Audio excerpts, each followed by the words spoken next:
Bueno, entonces voy a repetir lo que estaba diciendo, ¿verdad? La clase pasada, que debíamos haber dado el jueves pasado, es la clase de procesamiento, ¿verdad? Lamentablemente no pude asistir ese jueves porque tenía muchas actividades, ¿verdad? Y lo que hice fue grabar el video, ¿verdad? Entonces, en ese video básicamente lo que hago es resolver un ejercicio en el cual tenemos una problemática. Y la idea es, a partir del cálculo de tensiones, nosotros podamos resolver esa problemática haciendo un post-análisis a dichos cálculos. ¿Cuál era la problemática? Teníamos una estructura que estaba cargada con una carga de viento QV y una carga P muerta. Para diferentes normativas, para cálculo de hormigón, por ejemplo, o para cálculo de acero, se puede utilizar la norma RFD, que es una norma americana, que lo que hace es realizar verificaciones de estados de servicio y estados de tensiones de diseño. Esas verificaciones se hacen independientemente, ya que para la verificación de estado en servicio, que es la verificación del estado real de carga en el sistema, se hace para verificar las flechas de una estructura, las flechas de una viga, las flechas de una losa, ¿verdad? Esa sería la verificación del estado en servicio, ¿verdad? Utilizamos las cargas reales que existen en la estructura para poder determinar las deformaciones reales. Sin embargo, para hacer la verificación de tensiones, lo que se hace es llevar al límite el estado de tensiones, mayorando las cargas y minorando las resistencias de los materiales, es decir el FSK del hormigón, por ejemplo. Nosotros reducimos o minorizamos esas resistencias y mejoramos las cargas. Entonces, en este ejercicio les propuse resolver el ejercicio para un estado de servicio y para un estado de tensiones en estado de límite último, que sería el U. Eso vamos a ver más adelante en hormigón, pero para hacerles una breve idea nada más que de qué se trata. Entonces, nosotros vamos a calcular deformaciones con cargas sin mayorar y vamos a verificar tensiones con cargas mayoradas. ¿Cuáles son los coeficientes de mayoración? Generalmente para carga muerta 1.2, para carga de viento varía, perdón, para carga viva varía, es decir, carga de uso. Por ejemplo, en un edificio donde hay en un piso específico hay una sala de conferencias, la sala de conferencias generalmente está sin personas, ¿verdad? Pero cuando hay un evento o algo por el estilo, la gente se va, asiste, ¿verdad? Eso genera una carga viva, que es una carga variable que depende de la ocasión del evento, ¿verdad? Para todo ese tipo de cargas que son variables con respecto al tiempo o con respecto al clima, por ejemplo, las cargas accidentales son cargas que dependen del clima, tienen coeficientes de mayoración. Yo les puse dos coeficientes de mayoración porque el viento es una carga accidental y la carga P es una carga muerta permanente, ¿verdad? Entonces, esa era la idea, ¿verdad? Resolver el sistema, ¿verdad? Tanto para un estado de servicio y un estado límite último. ¿Y la problemática cuál era? Que nosotros queríamos instalar un tensador en el sistema. Un tensador que estaba aplicada a la barra 5. De tal manera que cuando nosotros activemos el tensador y estiremos la barra, se genera una contraflecha para arriba. Les voy a mostrar a ver si... Esto es la clase pasada, nada, para no se no preocupar porque esto van a verlo en el video, ¿verdad? Este punto que está acá, este alargamiento genera, o este tensador va a generar una contraflecha. Básicamente, si ustedes llegaron a ver el tema de las vigas postensadas, a una viga postensada se le introducen cabos, cabos parabólicos serían mejor dicho, a ver si puedo graficar eso mejor. Así. Y se le aplica una fuerza de tensado. Cuando ustedes cargan el hormigón, entonces inicialmente el hormigón o debido al tensado, esto tenía una deformación inicial delta sub 0, que debido al tensor T. Y este delta sub 0 es lo mismo, ahora nosotros agarramos y en el sistema tensamos una barra y se genera una contraflecha. ¿Se entiende? Entonces el problema era cuánto debía ser este delta de alargamiento para que el descenso de este punto en combinación con la carga Q y con la carga P de igual a 0. ¿Se entiende? O sea, la problemática era la siguiente. Yo tenía un sistema de cargas QP, este punto se descendía debido a las cargas. Y luego cuánto debe ser el alargamiento o el tensado en esta barra para que ese alargamiento coincida con este alargamiento y al final el desplazamiento sea cero.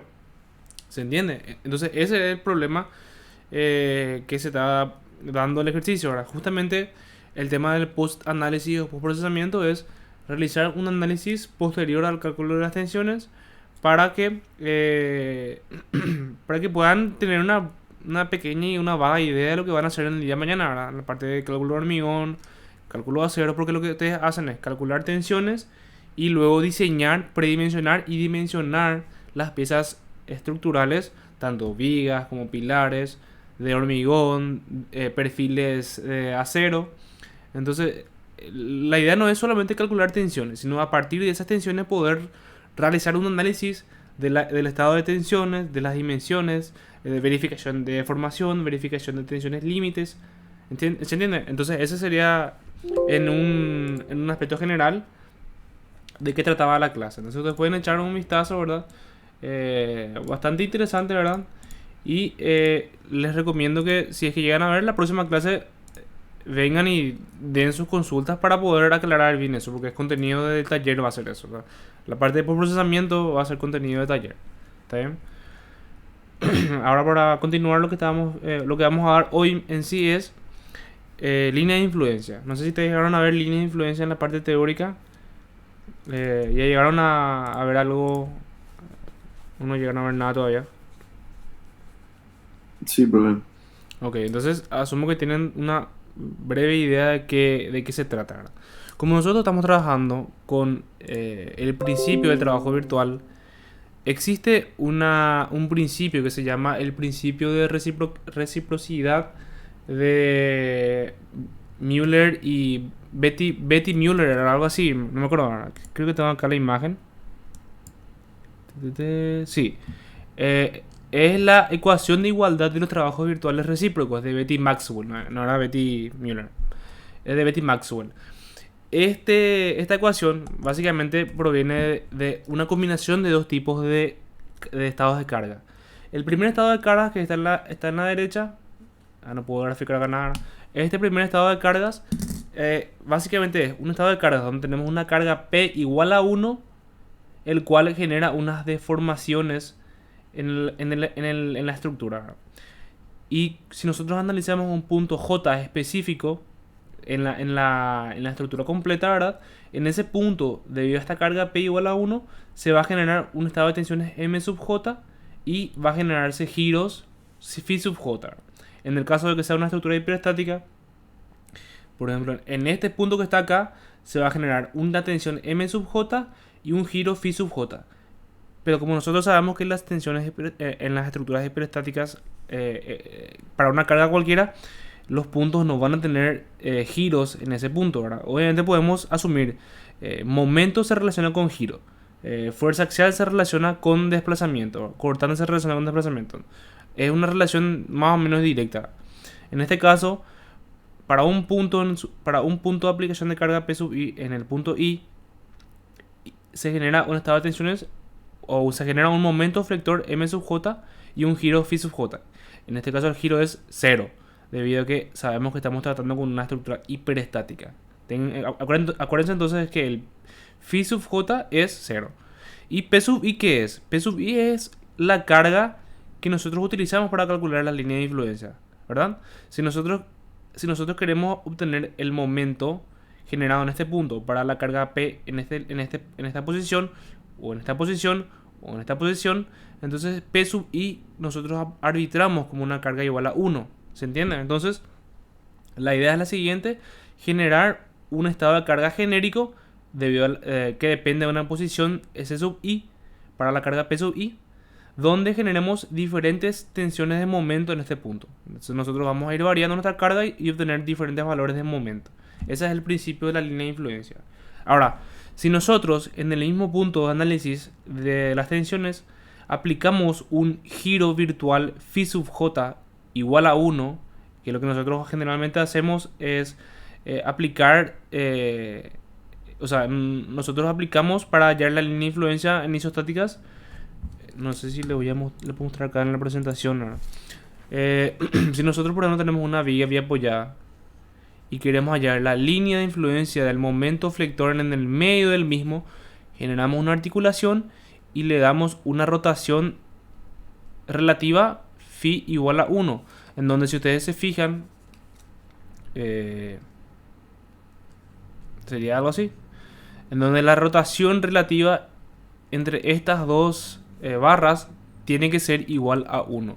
Entonces, también se relaciona la línea de influencia con un giro unitario aplicado a ese punto. Entonces tenemos dos conceptos. Para hallar la línea de influencia podemos variar la carga P igual a 1 y obtener las tensiones en ese punto. Y otro es dar un giro igual a 1 y generar un estado de deformaciones. Entonces, volviendo a la imagen que estábamos viendo, que era este. Entonces, si nosotros aplicamos un giro igual a 1 en este punto, para este sistema, para esta misma estructura, vamos a generar un estado de deformaciones R sub I que va a corresponder a la línea de influencia. ¿Ok? Entonces, para este giro phi igual a 1 generamos este estado de cargas. Un estado de cargas de deformaciones y tensiones. Nosotros sabemos obviamente que para una estructura hiperestática, al generar un giro unitario o al aplicar una deformación impuesta a la estructura, generamos tensiones. Eso nos acordamos de la parte de acortamientos, alargamientos y temperaturas. Esos efectos generan alargamientos y acortamientos en un sistema hiperestático, el cual genera tensiones de momento y de norma. Entonces para este giro phi igual a 1 vamos a generar un estado de tensiones virtual. Entonces tenemos dos estados de carga, el real y el virtual. Y el principio el principio o la ecuación de igualdad de los trabajos virtuales recíprocos de Bethe-Maxwell se puede aplicar a dos estados de cargas semejantes, ¿verdad? En este caso, si nosotros les puedo mostrar. Si nosotros en esta imagen hacemos el producto entre esta carga P igual a 1 y este desplazamiento virtual igual a 1, más sumamos las tensiones reales en este punto debido a la carga P igual a 1 por el giro virtual que se genera en este punto, y eso igualamos a el giro real que se genera debido a la carga P igual a 1 por el momento virtual. Es una combinación de estados de carga, ¿verdad? Y eso nos da una ecuación que es esta. Fíjense que está carga real por desplazamiento virtual, tensión real por giro virtual, tensión virtual por giro real. Y nosotros sabemos que esta phi sub j es 0, ¿verdad? Entonces esto se vuelve 0 y la ecuación quedaría de esta forma. Y también sabemos que la carga P igual a 1 para la línea de influencia debe ser igual a 1. Y el giro virtual phi sub j también debe ser igual a 1. Entonces esta ecuación, si nosotros hacemos que la P sea igual a 1 y el giro sea igual a 1, entonces obtenemos esta igualdad. O sea, obviamente esto, si nosotros hacemos que sea igual a 1, obtenemos M sub J igual a R sub I. ¿Esto qué indica? Que la línea de influencia, que sería la elástica debido a esta deformación, repito, para una deformación unitaria igual a 1, la elástica es la línea de influencia. Lo mismo que recién les mostré, de la vía apoyada, generamos un giro igual a 1 y esa elástica es la línea de influencia. Entonces, para un giro igual a 1, la elástica R sub I va a corresponder, a las tensiones M sub J. Y estas tensiones M sub J corresponden a la línea de influencia en sí. Como nosotros queremos hallar estos momentos para cada posición de carga, este momento M sub J variable corresponde directamente a esta elástica. Entonces nosotros lo que debemos hacer es buscar en el sistema, aplicar esta carga virtual igual a 1 para obtener esta elástica que va a corresponder directamente a las tensiones para la línea de influencia. ¿Se entiende? Eso sería el concepto teórico de dónde viene la línea de influencia. Sería la elástica de deformación para una carga P igual a 1. ¿Se entiende? Entonces, no, perdón, es la elástica de deformación para un giro igual a 1, no es para una carga igual a 1. Entonces, viendo el concepto en sí de qué se trata la línea de influencia, vamos a ir empezando a ver las demás, lo demás que vamos a utilizar para estudiar la línea de influencia. Nosotros sabemos que ese valor, esa elástica de deformación que corresponde a la línea de influencia, ¿qué representa? Representa diferentes tensiones cuando la carga P igual a 1 esté aplicado acá, aplicado aquí, ¿verdad? Este gráfico corresponde a eso. En este caso es la línea de influencia del momento en el punto C para la barra CF. Esta es la barra CF. Entonces este punto que está aquí, nosotros aplicamos un giro igual a 1, obtenemos la elástica y para cada valor obtenemos el momento flector. Entonces, nosotros podemos a partir de una línea de influencia obtener tanto reacciones como momentos, como cortantes o como cualquier tipo de tensiones que nosotros queramos buscar. También podemos obtener líneas de influencia de tensiones axiales o de cargas normales. Entonces, con este diagrama nosotros podemos determinar fácilmente cuál va a ser la posición de carga más desfavorable en la estructura.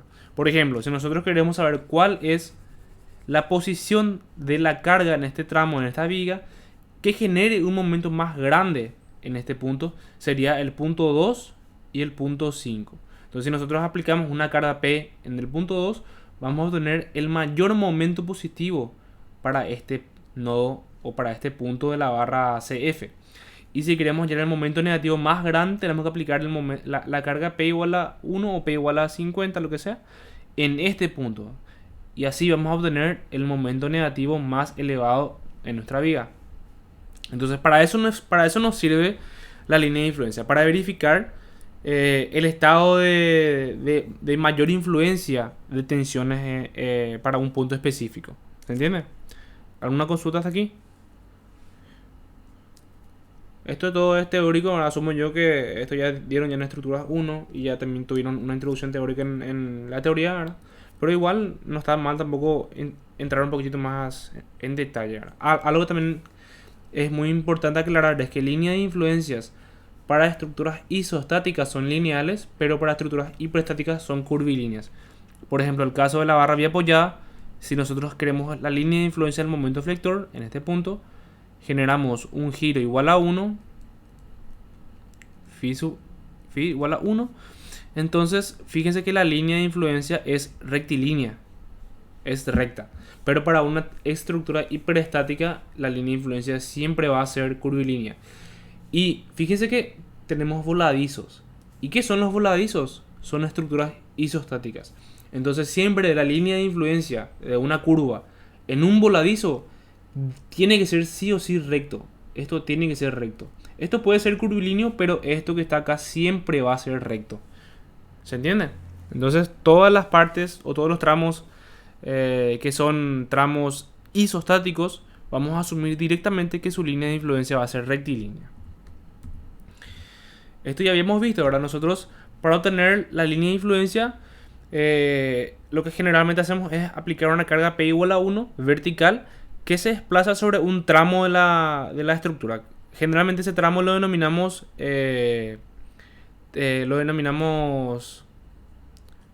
bueno, tiene diferentes denominaciones, ¿verdad? Pero generalmente se lo denomina camino. Acá, por ejemplo, yo le puse camino en la carga. Tiene también diferentes nombres, ¿verdad? Pero, por ejemplo, para un pórtico, ¿cuál sería el camino de la carga? Sería justamente la parte superior de nuestro pórtico. Entonces sería, básicamente es como para asumir que un autito o una moto pasa y genera una carga P igual a 1 a lo largo de toda esta posición de la barra. Esta es una posición variable S. Entonces, dijimos también que la función de la línea de influencia es igual a la elástica virtual generada por un desplazamiento virtual igual a 1, ¿verdad? Eso también dijimos nosotros. Entonces, si nosotros podemos obtener esa elástica virtual, que sería esta elástica, R sub 2, podemos obtener la línea de influencia, ¿ok? Ahora, la elástica se subdivide en dos partes. Una parte sería los desplazamientos o las deformaciones nodales, y otro sería la parte de las deformaciones de la elástica del tablero intermedio. ¿Por qué yo hago hincapié en esto, o sea, hago una separación entre estos dos términos. Porque si nosotros queremos obtener el desplazamiento en un punto que corresponda a un nodo, vamos a suponer que tenemos una vía continua para hacer más fácil. Tenemos una vía continua, ¿verdad? Ay, perdón, se me fue mi... Tenemos una vía continua. Este puede tener tramos, puede tener 5 tramos, 6 tramos, independientemente de lo que nosotros busquemos, ¿verdad? Entonces, vamos a suponer que estos tramos que están aquí, este tramo, por ejemplo, es un tramo, bueno, acá también este, y voy a hacer que sea empotrado para que sea un poco más hiperestático. Así, ¿ok? Entonces, si nosotros podemos aplicar una carga P igual a 1, o en este punto P igual a 1, nosotros podemos obtener esa elástica y este desplazamiento delta para poder obtener nuestros desplazamientos nodales. Sin embargo, para poder hallar la deformación interna del tablero de la parte intermedia de la barra, se necesita aplicar un concepto diferente, ¿verdad? Entonces, por eso dividimos. Desplazamiento nodal se utiliza cuando aplicamos una carga P igual a 1 en ese nodo. Y la elástica del tablero, ¿qué es lo que debemos hacer? A ver si tengo acá... Así está, ¿verdad? Si nosotros queremos hallar los desplazamientos nodales R sub 1, ¿qué es lo que vamos a hacer? Vamos a aplicar una carga P igual a 1 a este nodo. ¿Se entiende? Y si nosotros queremos hallar el desplazamiento nodal R1 sub 2, hacemos lo mismo. Colocamos una carga P igual a 1 y obtenemos el desplazamiento. Eso es lo que nosotros ya conocemos ya. Nosotros, al aplicar una carga P igual a 1 a un estado de tensiones, obtenemos la deformación. ¿Se entiende? Entonces, volviendo, no estábamos. Entonces, para poder hallar los desplazamientos nodales, sencillo. Ahora, para hallar la deformación intermedia, que sería la elástica del tablero, procedemos a hacer este estado de cargas.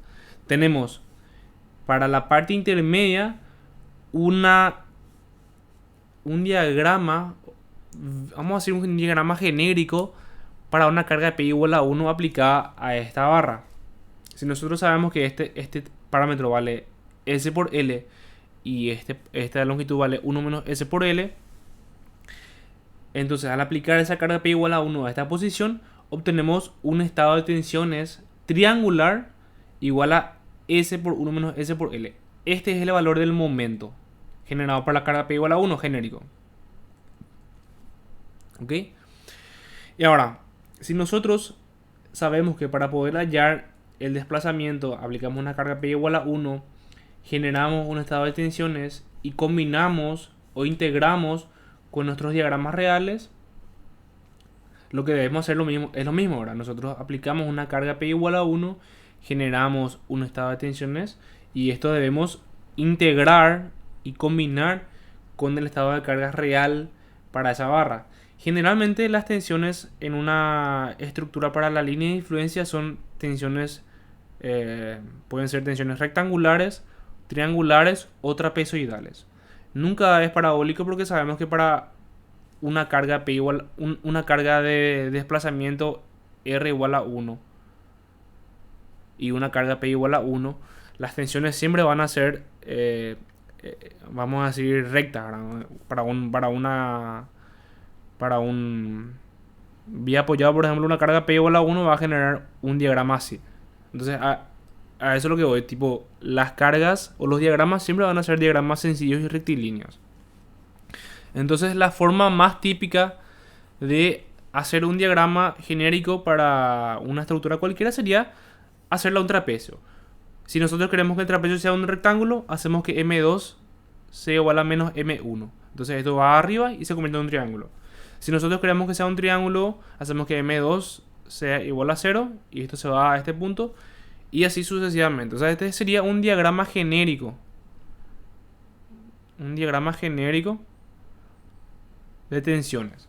Y si nosotros combinamos este diagrama con el diagrama de la carga P igual a 1, obtenemos nuestras deformaciones R sub 2, que corresponde a las deformaciones de cada uno de los puntos que tenemos en el tablero en la parte intermedia de la barra. ¿Se entiende? Entonces, esas son las diferencias entre el desplazamiento nodal y la elástica del tablero.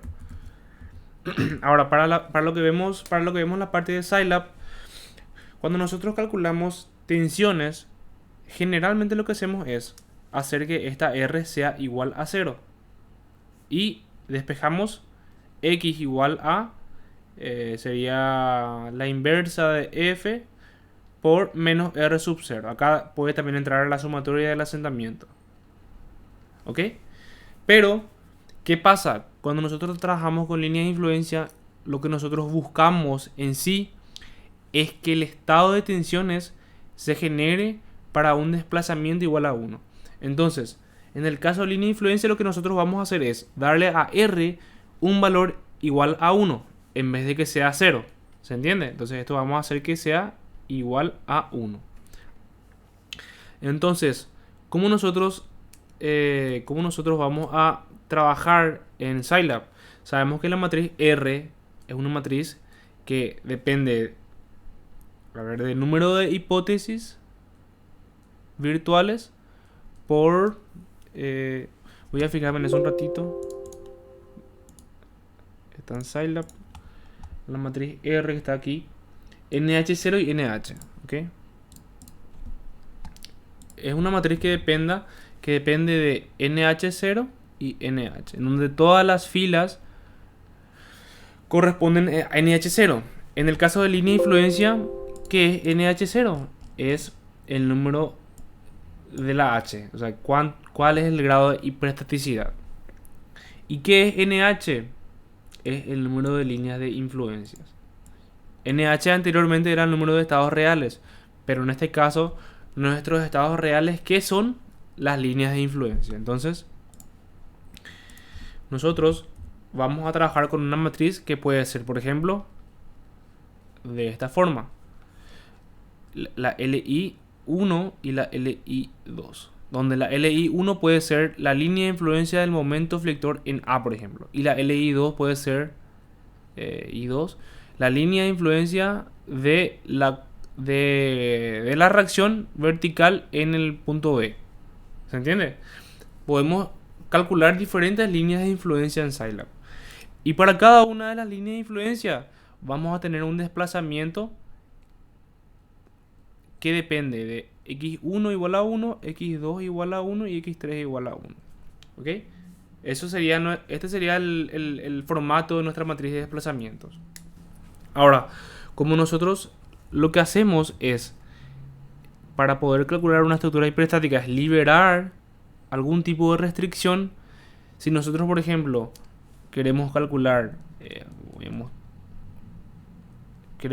por ejemplo, la línea de influencia en el punto intermedio de esta barra, nosotros aplicamos un nodo, o le damos un nodo, le imponemos un nodo para reducir el grado de libertad.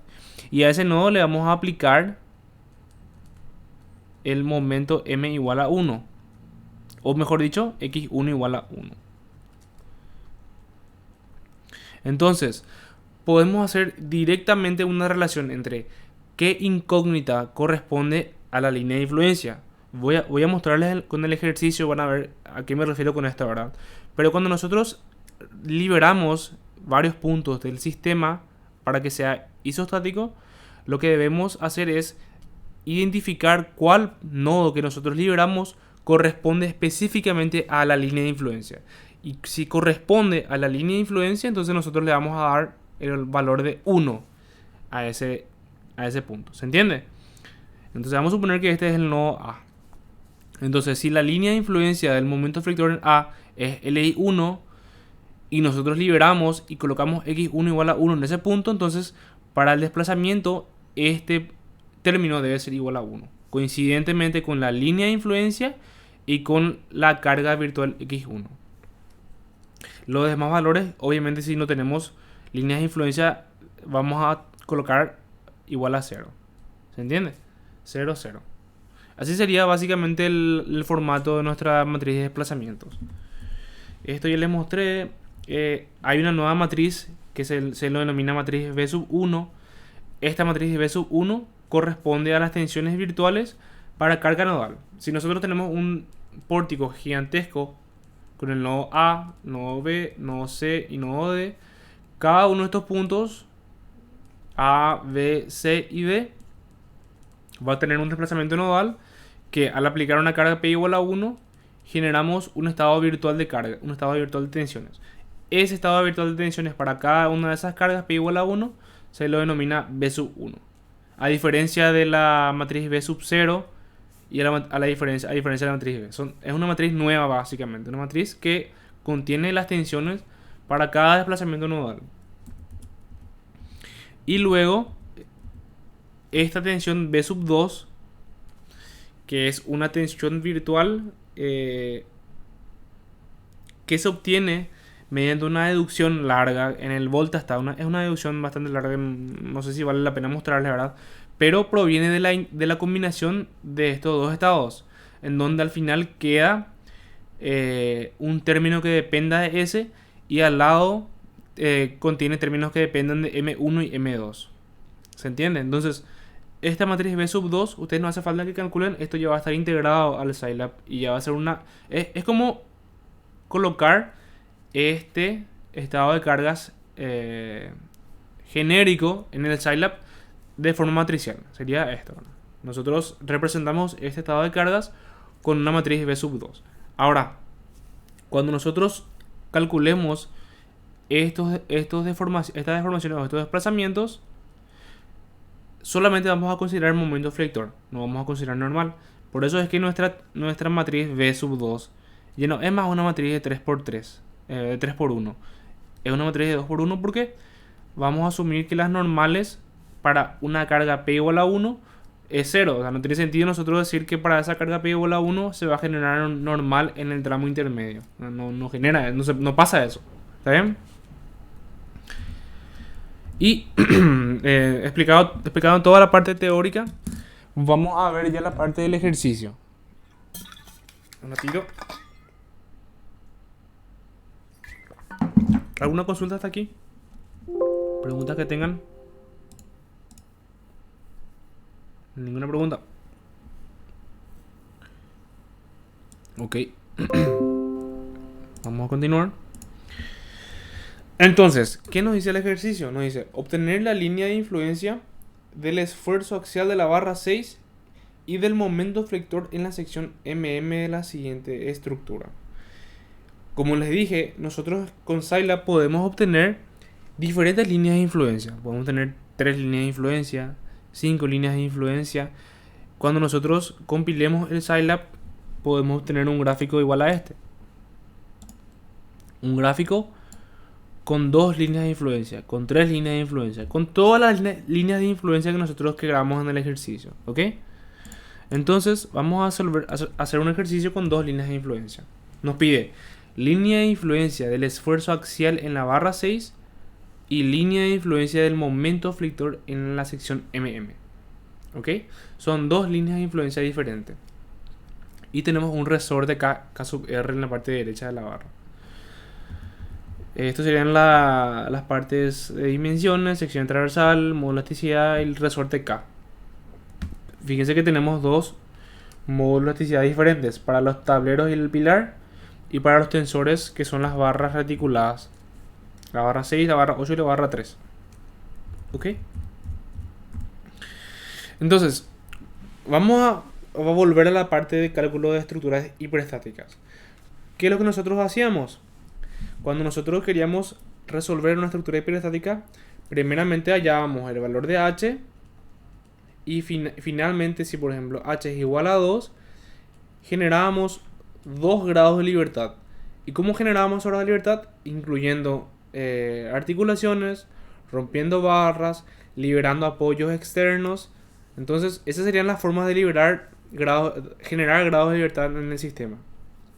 Ahora, cuando nosotros tenemos un ejercicio de línea de influencias y a nosotros nos pide la línea de influencia del momento flector en tal punto, nosotros automáticamente lo que debemos hacer es liberar ya ese punto, porque ese punto es un punto de análisis obligatorio. No importa que nosotros digamos, no, pero a mí no me gusta liberar ahí porque se va a complicar el ejercicio. No, Si a ustedes les pide la línea de influencia del momento flector en un punto A, entonces ese punto A deben liberar sí o sí.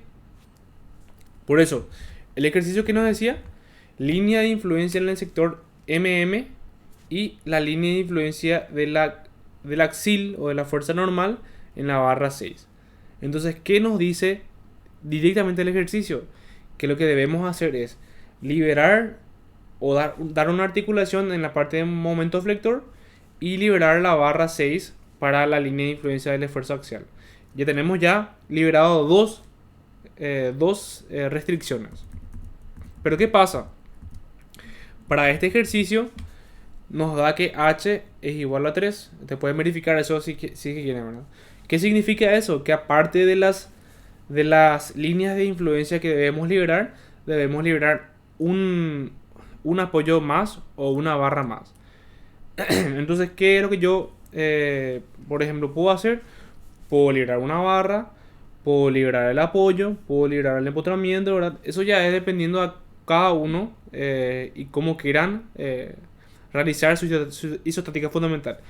Pero estas dos incógnitas, x1 igual a 1 y x2 igual a 1, siempre van a ser iguales para todos, porque justamente eso es lo que le pide el ejercicio. Obligarle a la persona que resuelve el ejercicio a liberar esos dos puntos. ¿Entienden? Entonces, para este caso, x1 va a corresponder a la línea de influencia del esfuerzo axial. Y x2 va a corresponder a la línea de influencia del momento flector. Y acá está la parte en la que les mencioné el tema de la matriz R. ¿Qué pasa? x1 corresponde a la LI del axial. x2 corresponde a la LI del momento flector. Y x3 no corresponde a ninguna línea de influencia. Entonces, cuando nosotros formemos nuestra matriz R, tenemos que considerar un valor de 1 para esta axial y un valor de 1 para este momento flector. ¿Está bien? Entonces sería identificar cuáles son las líneas de influencia que corresponden a las incógnitas. Acá les puse la observación, dice, siempre liberar las restricciones coincidentes a la línea de influencia. Eso es obligatorio, siempre tienen que hacer eso. ¿Está bien? Y luego, una vez que ustedes liberan esto, proceden a calcular las tensiones, las reacciones, sumatoria de fuerza en el eje X, en el eje Y, momento, etcétera, ¿verdad? Fíjense que esto que está acá es un triarticulado y esto que está acá es un biapoyado.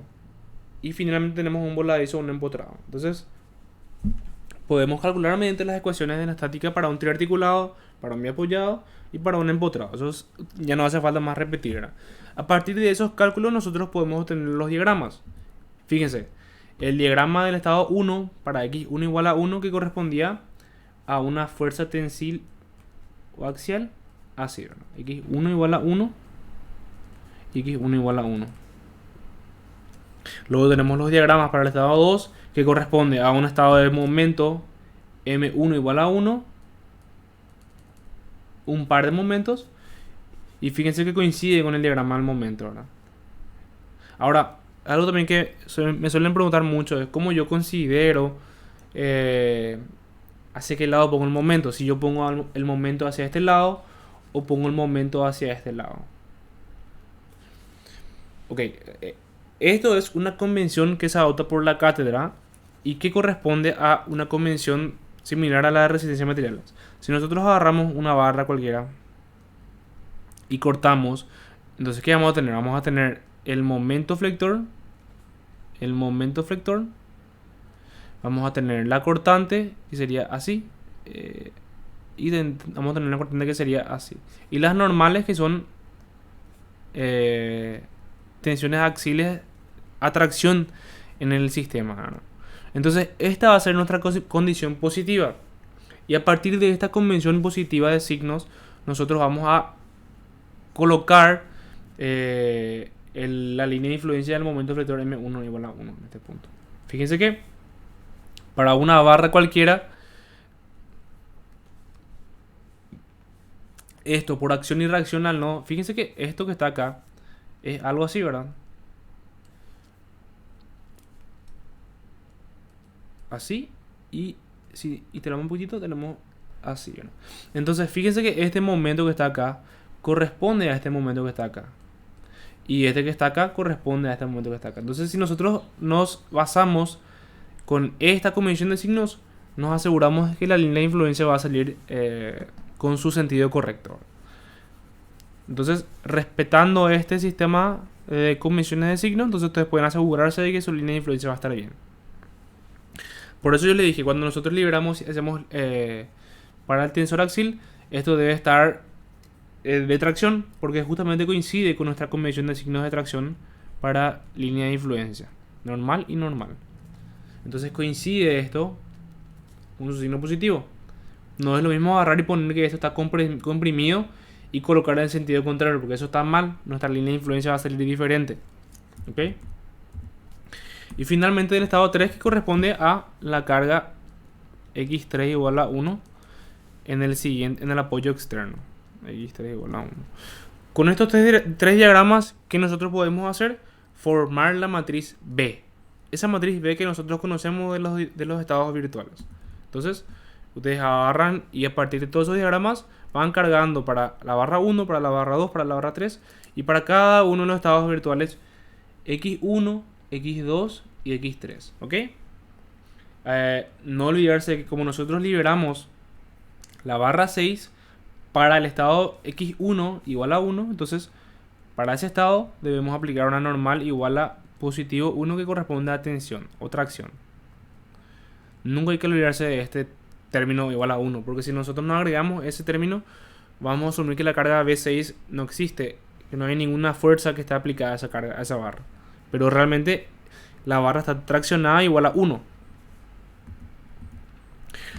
Y ahora viene la parte nueva. Sí. Disculpame la pregunta, ¿qué indicaban las filas de esa matriz B? Las filas indican la normal, momento izquierdo y momento derecho. Voy a poner acá. Indicaba que este sería la normal. Generalmente es la normal derecha, ¿verdad? Si nosotros tenemos una barra con una normal variable, se adopta la normal derecha. Pero generalmente las normales son así rectangulares. Entonces la normal derecha igual a la normal izquierda. Pero siempre debe ser la normal derecha. Ese sería el momento izquierdo y el momento derecho. Para un diagrama de tensiones, vamos a decir. Gracias. ¿Vale? Entonces para cada una de esas barras, a la barra 1, a la barra 2, a la barra 3, vamos a cargar cada una de esas filas y esas columnas. Eso pueden ver también en las clases anteriores. Hay una clase que es la clase número 6 o 7, que ahí cada presentación muestra cómo se carga cada uno de esos elementos. Entonces se van a la clase 6 y analizan cómo se carga la matriz B. ¿Ok? Para no atrasarnos mucho en esto, vamos a ir un poco más rápido. Entonces, sería la matriz B ensamblada. Luego la matriz R, que es la parte nueva. ¿Qué pasa? Nosotros cuando realizamos una estructura hiperestática o resolvemos una estructura hiperestática, cuando nosotros resolvemos, hacemos que R sea 0. O sea, nosotros eso no hacemos en nuestro cálculo a partir de Scilab, porque la fórmula ya está aplicada ya ahí. Nosotros la fórmula tenemos que X es igual a la inversa de F por sumatoria de RB por RB menos R sub 0. Esta fórmula obviamente viene a partir de la fórmula de la deducción de R igual a R sub 0 más F por X, donde R es 0. Entonces, en este caso, como estamos trabajando con línea de influencias, no todos los desplazamientos van a ser 0. ¿Eso qué significa? Que si nosotros tenemos, por ejemplo, en este caso tenemos NH0 por NH, donde NH0 corresponde a cuántas X1 tengamos, o sea, cuál sería nuestro grado de hiperestaticidad, que en este caso nosotros liberamos 3 valores, 3 reacciones, corresponde a 3. Y NH, ¿qué corresponde? Corresponde al número de líneas de influencia. En este caso tenemos 2 números de línea de influencia. Entonces tenemos 2. Pues tenemos la línea de influencia del tensor y la línea de influencia del momento flector. ¿Okay? Son 2 líneas de influencia diferentes. No son combinaciones de líneas de influencia. Eso nos vamos a ver nosotros en esta materia.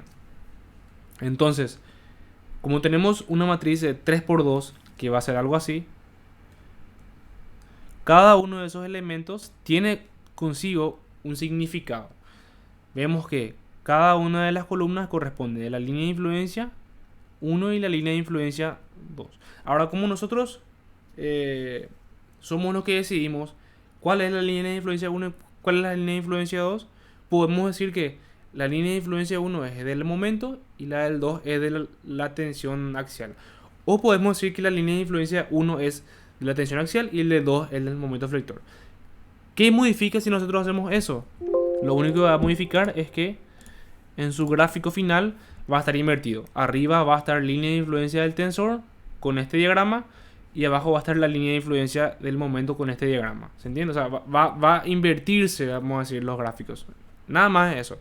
O sea, no va a ser fuera de lo común, ¿no? ¿Ok? Entonces ustedes pueden decidir a qué línea de influencia ustedes le indican eso. Entonces, si nosotros tenemos la matriz, vamos a volver otra vez a la matriz R, tenemos 3 filas y 2 columnas.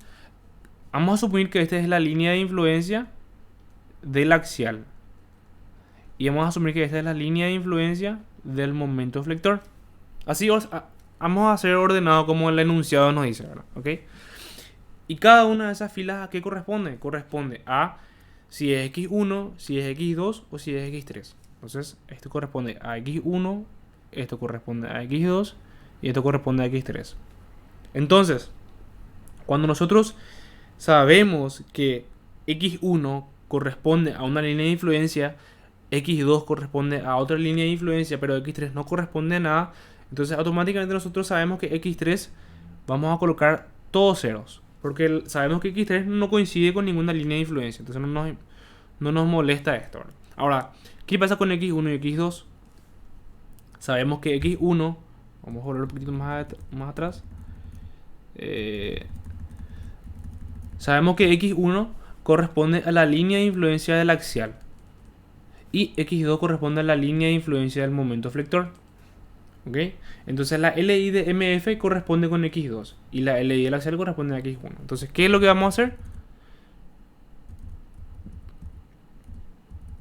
Entonces, si sabemos que X1 corresponde al axial, entonces colocamos un 1 en esa columna y colocamos un 0 en esta columna. Si sabemos que X2 corresponde a la línea de influencia del momento flector, colocamos un 1 en esa columna y colocamos un 0 en esta columna. Entonces, de esta forma nosotros ensamblamos y generamos nuestra matriz de desplazamientos para la línea de influencia. Que es algo que hacen ustedes a mano más o menos, pero cuando ustedes hacen la ecuación D10 más D11 por X1 más D12 por X2 igual a 0 si no hay nada, pero igual a 1 si es una línea de influencia. Entonces esta sería la ecuación, vamos a hacer la ecuación general, D20 más D21 por X1 más D22 por X2. Esto es lo que ustedes hacen a mano, ¿verdad? Entonces, ¿qué significa esto? Que el valor de X1 corresponde a la línea de influencia. ¿Se entiende? Más o menos así se manejaría un ejercicio resuelto a mano, ¿verdad? Pero si resolvemos en Scilab, sería algo así, de forma matricial. Entonces, esta sería nuestra matriz R que nosotros debemos cargar a mano en el Scilab. ¿Cómo vamos a cargar eso? De esta forma. Fíjense, igualito que una matriz cualquiera, cargamos con sus dimensiones correspondientes, ¿verdad? 1, 0, 0, 1 y 0, 0. ¿Está bien? ¿Se entendió esto? Esta es la parte más... O sea, esta es la parte diferente que tenemos con respecto al cálculo de estructuras hiperestáticas. ¿Está bien? Acá también está explicado cada una de esas filas. Y, como les dije, el orden para colocar en la columna 1 o en la columna 2 es independiente del resultado del ejercicio. Si nosotros ponemos, por ejemplo, 0, 1 y 1, 0, lo único que va a hacer es que cuando nosotros calculemos los gráficos van a salir invertidos, ¿ok? Nada más eso. Otra cosa también que hicimos fue que no nos fijamos muy en detalle, ¿verdad? Pero cuando nosotros liberamos el apoyo a la derecha y colocamos aquí 3 igual a 1, liberamos el resorte, liberamos el apoyo elástico. ¿Esto qué significa? Que nosotros debemos corregir e introducir el trabajo del resorte. ¿Y cómo se hace eso? Como es un trabajo virtual, sabemos que cuando tenemos una fuerza X3 igual a 1, esto genera un trabajo virtual 1 por 1 sobre K del resorte. Y este trabajo virtual, habíamos visto ya en la clase pasada, cuando se rompe un resorte se debe colocar en la diagonal de la matriz F. En este caso, ¿cuál es la incógnita que corresponde a ese resorte? Corresponde a la matriz, o sea, corresponde al elemento 3, 3. Si se fijan, la matriz F es una matriz de 3 por 3, donde cada una de las diagonales corresponde a la combinación de tensiones consigo mismo. Por ejemplo, el término de 1, 1, famoso el término de 1, 1, que es el desplazamiento generado por la combinación entre el estado 1 y el estado 1. De 2, 2, lo mismo. Y de 3, 3, lo mismo. Y sabemos que para estos estados virtuales de carga de 1, 1 debemos considerar el trabajo del resorte si es que rompimos ese resorte. En este caso nosotros rompimos el resorte rompimos el resorte en X3, entonces debemos corregir el valor de D33 y añadir el trabajo del resorte. En este caso, de forma matricial, se coloca en el elemento de la diagonal número 3, sería F33. ¿Está bien? Si rompemos más de un resorte, colocamos F de 4, 4 igual F de 4, 4, lo mismo, ¿no? ¿Se entiende? Entonces sería algo así. Ahora, si no rompemos ninguno de los resortes, hay que irnos a la clase 7 o a la clase... Hay que irnos a la clase 7 y ahí se explica cuáles son los procedimientos para obtener el trabajo de un resorte no liberado. ¿Ok? Y eso corresponde a la parte de cálculo de desplazamiento. Ahora, al cálculo de tensiones. Cuando nosotros introducimos la matriz B y la matriz F y introducimos los desplazamientos de las líneas de influencia, nosotros automáticamente ya podemos obtener las incógnitas. ¿Cuál es la diferencia de un ejercicio de línea de influencia y un ejercicio de estructuras hiperestáticas? La matriz Q sub 0. Esa matriz Q sub 0 ya no existe más en línea de influencia, porque Q sub 0, ¿qué era? Eran las tensiones reales generadas por cargas. En este caso, nuestras cargas, ¿qué son?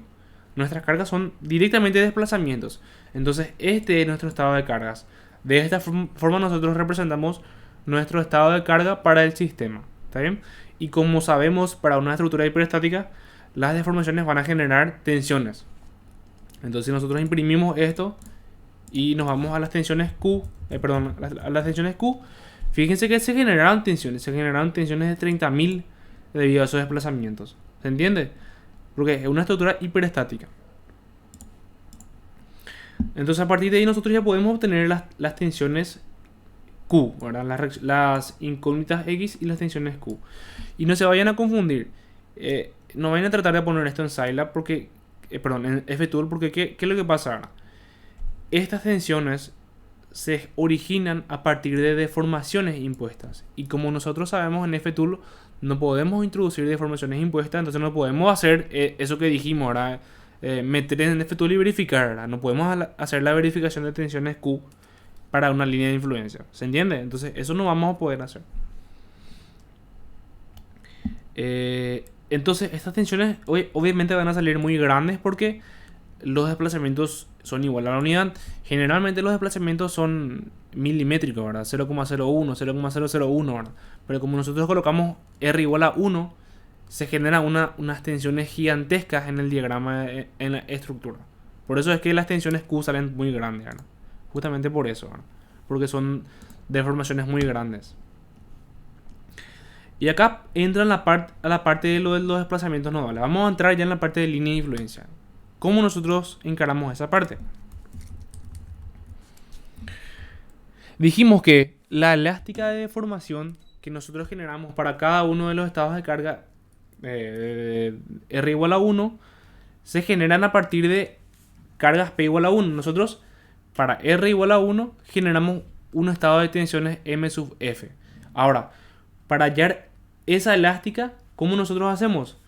Aplicar una carga P igual a 1, combinar con el estado de tensiones M sub F y ahí obtenemos ese descenso nodal. ¿Se entiende?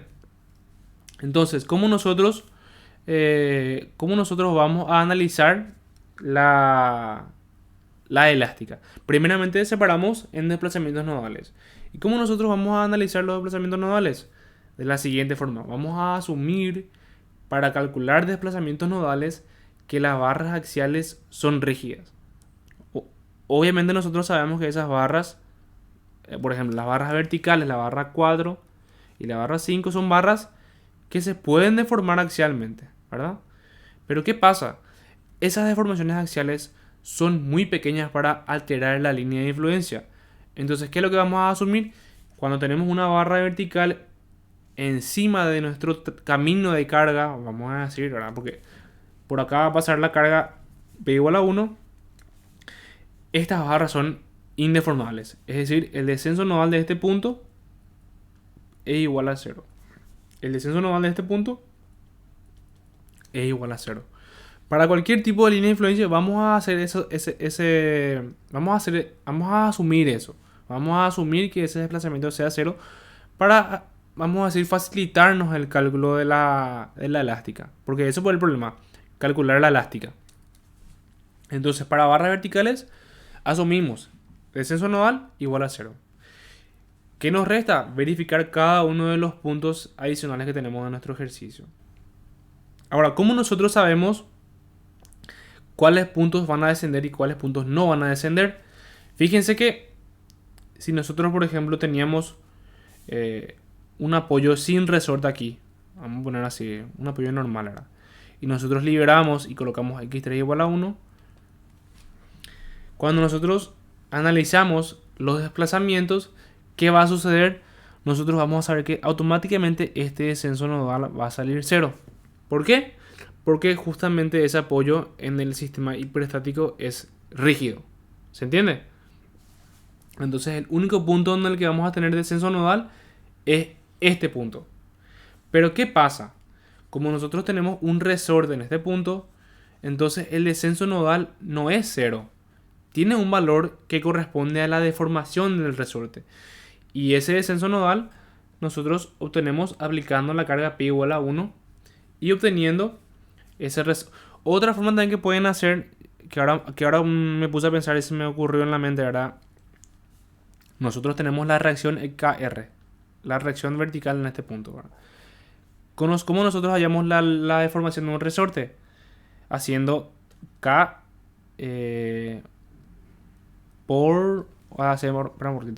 la fuerza es igual a K por el desplazamiento. Entonces, como nosotros llamamos desplazamiento, hacemos fuerza dividido constante del resorte. Entonces, en este caso vamos a hacer la división entre la reacción del resorte vertical dividido a la constante K. Y ahí obtenemos ese descenso nodal. ¿Cómo también podemos hacer? Aplicar una carga P igual a 1 a este nodo y hacer la multiplicación de tensiones o la multiplicación de estados virtuales para esa carga P igual a 1. Los dos métodos son válidos. Ahora les voy a mostrar cómo podemos verificar eso, ¿verdad? Pero ahora nomás se me ocurrió eso, ¿verdad? Porque justamente tenemos nosotros esa reacción vertical. Y como tenemos una constante de resorte, nosotros sabemos cuánto se va a deformar ese resorte. ¿Se entiende? Pero vamos a asumir que para métodos prácticos vamos a analizar esos dos desplazamientos nodales. Ok. Ahora, el procedimiento es el mismo. Cargamos con una P igual a 1 a esos puntos y obtenemos los diagramas para las cargas nodales de Fn nodo 2 y de Fn nodo 2. Hay algo también que tenemos que aclarar bien, es que cuando nosotros trabajamos con los descensos nodales debemos enumerar esos nodos. En este caso yo voy a enumerar de esta forma. Voy a enumerar 1, 2, 3 y 4. Entonces nosotros sabemos que el nodo 1 no tiene ninguna deformación. El nodo 3 tampoco, y el nodo 2 y el nodo 4 sí tienen deformación. Entonces cuando nosotros hacemos los diagramas podemos especificar. Este es el diagrama del nodo 2 de normal y de flexión. Este es el diagrama del nodo 4 de normal y de flexión. Entonces, como nosotros hicimos lo mismo con los estados virtuales x1, x2 y x3, vamos a hacer lo mismo para la matriz V sub 1 que habíamos mencionado. La matriz V sub 1 corresponde a la matriz de tensiones para cargas nodales. ¿Ok? Entonces, todas las cargas nodales o todos los diagramas de cargas nodales vamos a introducir directamente en la matriz V sub 1.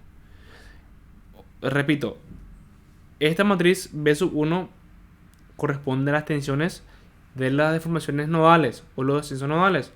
Como es una matriz que debe introducir todos los descensos nodales, debemos introducir para el nodo 1, el nodo 2, el nodo 3 y el nodo 4. ¿Qué pasa? En el nodo 1 y en el nodo 3 no hay desplazamiento. Entonces, ¿qué es lo que nosotros vamos a hacer? Vamos a colocar 0 en esas columnas. Cuando nosotros sabemos que un nodo no se desplaza, automáticamente todas las columnas de ese nodo tienen que ser 0. ¿Se entiende? Porque cada una de esas columnas corresponde a nodos diferentes. Y repito, cada fila corresponde al normal, momento izquierdo y momento derecho. ¿Ok? Esto es con respecto a las tensiones nodales. Vamos a denominarles tensiones nodales para no confundirnos. ¿Ok?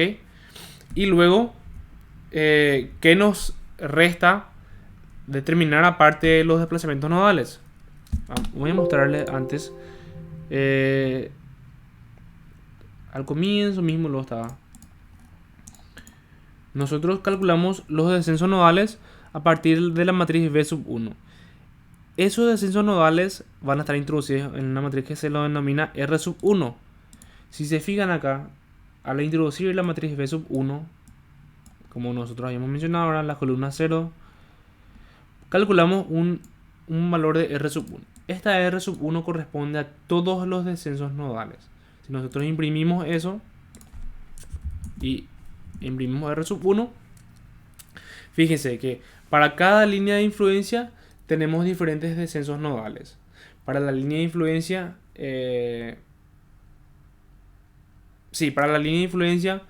del axial tenemos cada uno de esos descensos nodales para su elástica. Y para la línea de influencia del momento gravitatorio tenemos cada uno de sus descensos para la elástica. Obviamente para cada una de esas líneas de influencia tenemos elásticas diferentes. Entonces debemos tener dos columnas diferentes. ¿Se entiende? Entonces volvemos otra vez donde estamos ahora. A ver, estábamos más o menos aquí. Entonces sabemos que a partir de esta ecuación o esta matriz R sub 1 nosotros podemos obtener esos descensos nodales. Sería este descenso nodal, este descenso nodal, este y este. Esto debería salir 0 para cada una de las líneas de influencia. ¿Ok? Otra cosa también que tienen que tener en cuenta es que cuando nosotros vamos a calcular la línea de influencia debemos definir cuántas son las barras del tablero. Cuántas son las barras que están siendo transitadas por esa carga P igual a 1. ¿Ok?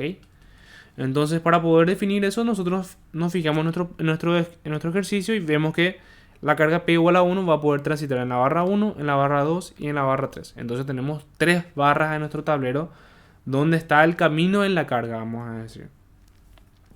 Eso nosotros introducimos en el elemento, como una variable NBT.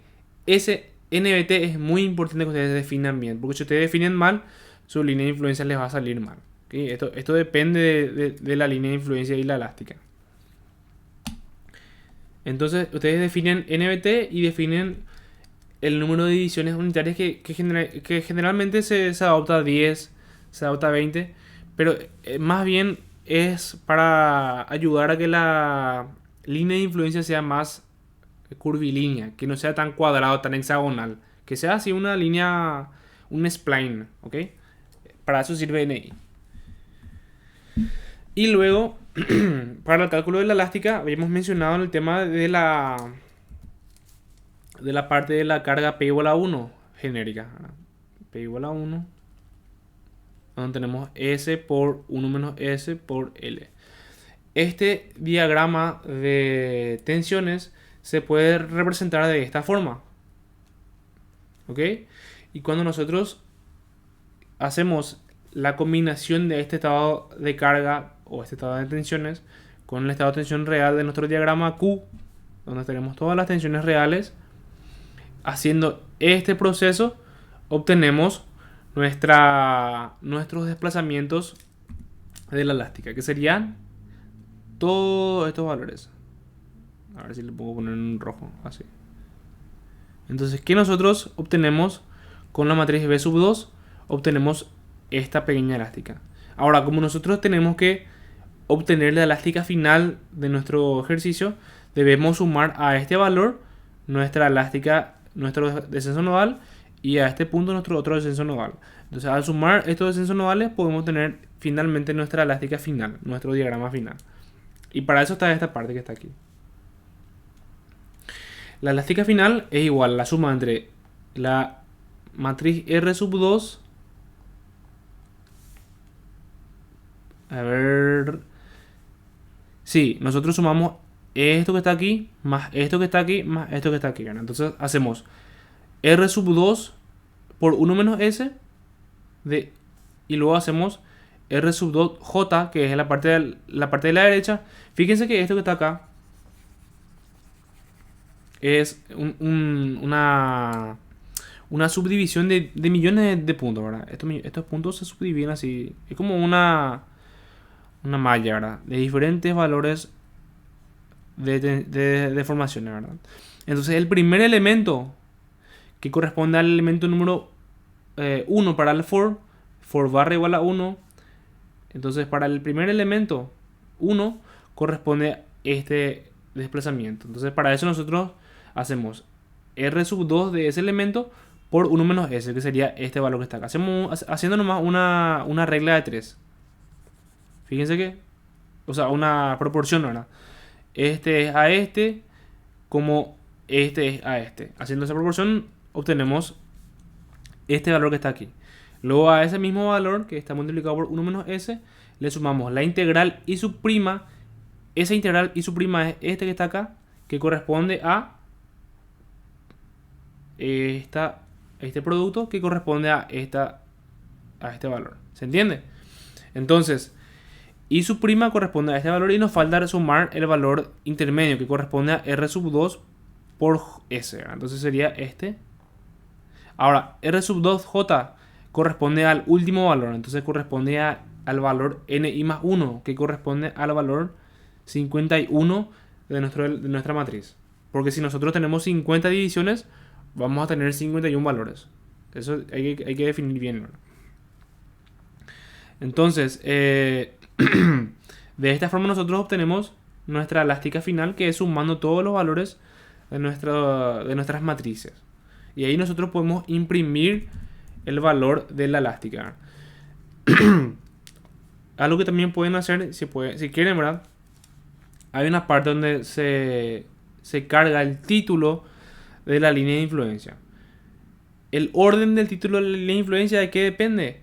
Depende de cómo nosotros consideramos a la matriz R. Si esta era la línea de influencia del axial y esta es la línea de influencia del momento flector, de esto depende la enumeración o el orden de los nombres. ¿Ok? En este caso, la primera línea de influencia corresponde al tensor de la barra 6 y la segunda corresponde al momento flector. Entonces, si nosotros, por ejemplo, nos vamos a Scilab y hacemos al revés, modificamos esto. Este sería 0, este sería 1. Y nosotros imprimimos sin modificar esto. ¿Qué pasa? La línea de influencia que está acá, esta es la línea de influencia del momento flector y esta es la del tensor, pero nosotros hicimos mal, ¿verdad? Le nombramos mal, entonces esto hay que volver a rehacer. Hay que volver a ordenar estos nombres. Entonces, de esta forma nosotros compilamos y nos cercioramos de que esta línea de influencia sea del momento flector y esta sea del tensor de la barra 6. ¿Ok? Entonces, eso sería en sí cómo se procede para calcular la línea de influencia con Scilab. Fíjense que no es muy difícil, porque la única diferencia está que lo que tenemos que hacer es calcular esta matriz B sub 1. El cálculo de tensiones en una estructura hiperestática era básicamente calcular o introducir la matriz Q sub 0, la matriz B y la matriz Q sub 0 minúscula. En este caso nosotros lo que debemos hacer es introducir la matriz B, la matriz de desplazamientos R y la matriz B sub 1. Y con estos tres valores nosotros ya nos aseguramos de calcular nuestra línea de influencia final. Obviamente hay que tener mucho cuidado con el tema de la matriz R. Esta matriz R, si nosotros definimos mal nos puede salir muchas cosas totalmente diferentes o sin sentido, ¿verdad? Entonces es muy importante definir bien esa matriz R y definir nuestro tablero, ¿verdad? Nosotros tenemos que saber por dónde va a pasar la carga P. Generalmente en los ejercicios eso se les da ya al comienzo. Se les dice, se les dice que la carga P igual a 1 transita a lo largo de la barra 1, la barra 2 y la barra 3. Entonces ustedes ya pueden definir su tablero o su camino de la carga en su Scilab. Ya pueden irse a la parte de cálculo de línea de influencia y ya definen eso. Ya definen ya su NBT y ya definen las divisiones. Esta NI, si les muestro un ratito, esta NI si ustedes hacen por ejemplo NI igual a 5, fíjense que la línea de influencia va a salir un poco más cuadrangular. Fíjense, sale un poco más cuadrada. El único propósito de la NI es para que sea más fluida o más parecida a un spline la línea de influencia. Fíjense, ahora ya es un poquitito más curvo, ¿verdad? Obviamente cuando llegamos a 50 divisiones se va a volver un poquitito más recto, ¿verdad? Pero esa sería la idea. Y después en la parte de gráfica de la elástica, acá hay muchos parámetros que generalmente son para el color del grid. Fíjense que el grid tiene un color, ¿verdad? Cambiando los números, creo que nosotros podemos cambiar el color del grid. Por ejemplo, si le ponemos 2 acá, fíjense que el grid horizontal ahora es azul. Si le ponemos 2 acá, ahí no pasó nada, pero si le ponemos 2 acá, creo que va a cambiar. Fíjense, el grid es ahora azul, ¿verdad? Ustedes pueden jugar esto. Realmente esto es más estético que nada. Entonces no afecta mucho a la línea de influencia. Entonces ustedes pueden acá modificar el tamaño del título. Por ejemplo, si le ponen 10, va a salir un poco más grande, ¿verdad? Esto es más exagerado, ¿verdad? Pero pueden ustedes jugar con diferentes factores que más bien para gráfico nomás es. No sirve para nada. Entonces, ¿alguna duda que tengan hasta aquí? ¿Alguna pregunta que tengan, algo que no se entendió? Toda esa parte de tu PowerPoint del coso de tablero que yo no entendí tanto. Esta parte. No, es más atrás creo que había un gráfico y parecía una línea de cierre o algo así. Una línea de cierre. Al comienzo. Eso, de todo eso. ¿Todo esto? Sí, eso Ah, es la ya sé cuál es. Este, ¿verdad? Sí. Este es lo que quería que te explique otra vez. O sea, ¿qué es lo que es el 1 menos S y un C? Bueno, y el 1 menos... O sea, fíjate que cuando vos calculás los desplazamientos en alguna parte de la matriz... A ver... Básicamente lo que vos haces primero que nada es calcular los descensos nodales. Esto entendiste, ¿verdad? R1 es la matriz de descensos nodales, donde vos tenés, por ejemplo, para la barra 1 tenés a la izquierda tenés 0 y tenés a la derecha tenés 50, por ejemplo. Vamos a por poner un número nada más. R1 contiene esos desplazamientos, los desplazamientos nodales. Ahora, nosotros lo que queremos hacer, queremos incorporar todos esos desplazamientos en una sola matriz. Entonces lo que hacemos es generar una matriz R2 y dentro de esa matriz R2 nosotros introducimos los valores extremos de R1. ¿Se entiende? Para R2, para la barra número 1, el primer elemento de esa R2 va a corresponder al desplazamiento nodal. Y el último elemento, que es Ni más 1, va a corresponder al siguiente término, ¿verdad? Si nosotros imprimimos R1, tenemos estos valores para la línea de influencia. Vamos a suponer que vamos a trabajar con la línea del tensor, ¿verdad? Este y este, ¿verdad? Entonces al imprimir R2, sale un chorizo de cosas, ¿verdad? Pero en la primera barra tenemos que tener un 0 al comienzo y un menos 0,0259 al final. Sería la parte inicial y final de la barra. Sería acá. 0,025927.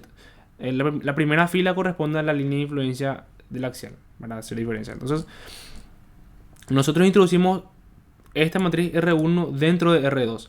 ¿Y qué es R2? R2 corresponde a la elástica final. Es decir, esta elástica final va a estar dentro de la matriz R2. Entonces, para poder graficar a mano, ustedes deben imprimir esta matriz R2. Pero para poder sumar e incorporar todos esos desplazamientos, lo que nosotros tenemos que hacer es sumarle el desplazamiento debido a este R2, que es este valor, el desplazamiento debido a este R2 sub J, que es este valor, y el desplazamiento I', que es el descenso debido a esta carga P igual a 1 genérica. ¿Te acordás de eso, verdad?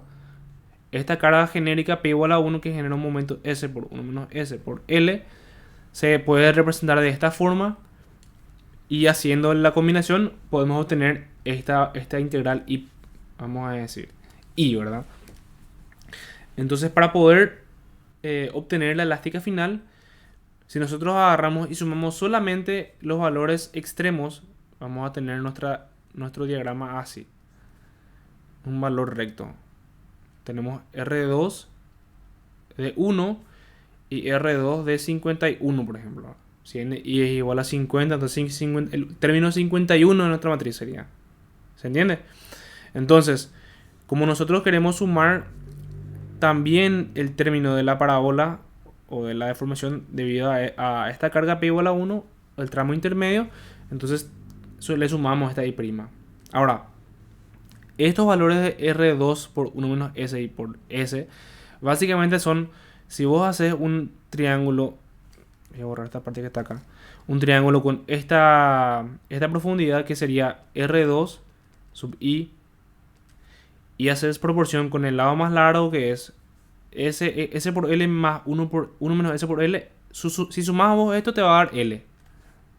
Hacer una mala suma vas a darte cuenta que es L. Y luego haces proporción con este lado y el lado más chico que es R sub 2, o vamos a denominarle I. ¿Cuánto vale esta I? I va a valer igual a 1 menos S por, o sea, va a ser proporción a 1 menos S por L. Entonces de ahí sale que la L se cancela y que esta ordenada I corresponde a R2 sub I por 1 menos S. ¿Se entiende? De ahí está que este elemento es R2 por 1 menos S. Luego lo mismo, se hace el mismo procedimiento. Sí, así es. Ese sería, vamos a llamarle I, pues I', y sumas con sumas. O sea, hace R2 igual a I más I' más I. Y ahí sumas todos los valores de cada uno de esos elementos, porque viste que cada uno de los elementos pues se coloca matricialmente, ¿verdad? No es una curva en sí, es una matriz que tiene diferentes valores. Entonces, para sumar eso, vas sumando, vas añadiendo cada uno de estos elementos, vas sumando así. Y así obtenés la matriz R sub 2, que es esta matriz larga que nosotros vimos recién acá. Y fíjate que si nosotros colocamos RNI igual a, qué sé yo, igual a 10, por ejemplo, entonces R2 va a ser más visible. O sea, vos podés analizar de manera más sencilla, ¿verdad? El primer elemento es 0 y el segundo elemento, el elemento final es menos 0,025. El primer elemento de la otra barra es este valor y el último elemento es 0.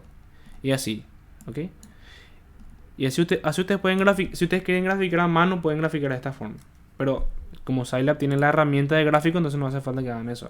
Ya automáticamente les da a ustedes el gráfico final con Scilab. Eso sería la parte de este gráfico. Este es el famoso gráfico de la suma de las elásticas que está en el libro del Volta. Si alguna vez llegaron a ver, en el libro está bien explicado esto. ¿Se entendió? Sí, bueno, gracias. Dale. Entonces, si no hay otra consulta, podemos dejar la clase hasta aquí. Voy a detener la grabación para no